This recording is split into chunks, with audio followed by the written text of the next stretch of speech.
All right, welcome back everybody. My name is Nick. This is Swiftful Thinking, and we're going to look at the content unavailable view. This is a video that I did not think that I need to make, that I wasn't going to make, but this new component has gone so viral on the internet. It's all over Twitter, it's all over YouTube, it's all over LinkedIn. People are loving it, and so we're going to cover it on this channel. So this is a new component in the SwiftUI framework that basically just gives us a template for showing the user that the content is unavailable. So literally by name, content unavailable view. You think about this as in your app, if you ever have a place where you're loading data and the data fails to load and that content is not available, or if maybe the user's searching for something on your app and then there's no results, so the content is not available, those are the cases where we can now use this view. As you guys are going to see and as we're going to talk about, we could have built this view on our own. But the importance of this is not that the view is so cool. It's that we are streamlining this type of user experience for the users across all iPhone apps. So Apple has added this component so that all the developers can start to streamline this view in all of the apps. So you don't have to use it, but it is really easy to use, and it's almost like a why not? Let's jump into Xcode. We'll make this video quick and check out the content unavailable view.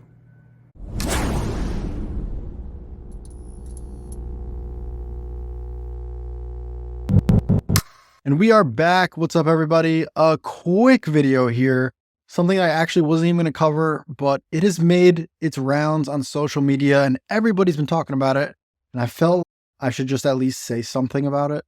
So let's right-click the navigator, create a new file. It'll be a SwiftUI view. Let's call this content unavailable view bootcamp. Click enter here. This is again something that is new in iOS 17. And it is simple as calling content unavailable view. We're going to use the ones with the system image and description here. This is very simple. Let's add in some title. Let's add in the system image. So the icons, we'll use maybe a heart.fill and text. It looks like we need some text here that just says this is some text. I'll put these on several lines so that we can see them. And it looks like this is only available on iOS 17, so let's just throw in that check for now. All right.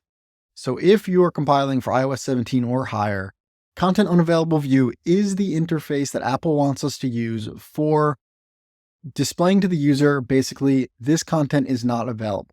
Maybe the user is searching for something and there's no search results. Maybe something failed to load and there's no items on the screen. And this is the UI that Apple is basically pushing us to use. So a couple things off the bat here. Firstly, this is a UI that we could build ourselves in 5 seconds. It's a VStack with an icon, with a title, and with some subtext, right? You could build that in SwiftUI without using content unavailable view really quickly. So the fact that we're getting this is not that big of a deal, right? It's not like we're getting some new UI that we never had before in SwiftUI. The caveat here is that the fact that we have this now is starting to streamline some of these interfaces in our apps. So previously without this, developers would just build whatever UI they want for that unavailable state. And we want to display something to the user like maybe no internet connection. And we do a system image of maybe the Wi-Fi.slash. And we could put here, please connect to the internet and try again. So this UI again is something that we could have built ourselves, but the bigger point here is that this is going to be a UI that iOS users are going to start to recognize. So if every app in iOS realm started using these unavailable views, users would very quickly begin to recognize this basic UI means there's a problem, there's something wrong, something didn't load. And so the reason we're using this is not necessarily because it's a cool UI that we couldn't do ourselves, but it's because we're trying to streamline the same experience that iOS users are just used to across all of their applications. So that is why this has big impact here, not because it's a cool UI, but because people are going to start to streamline this user experience for their users. So this is all it is. There's a description. You can make the description optional if you want it to be. You put in an icon name here. And there's also a default version of ContentUnavailableView where we can call .search. And so this is the no search results UI that Apple has given us out of the box. I think search is the only one that is available out of the box. Maybe there'll be more added in the future if people start adopting this in more apps.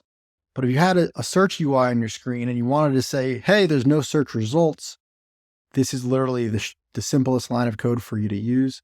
You can also customize this and actually add in, maybe the user was searching for something and you could add in their search text here. So there's no search results for maybe.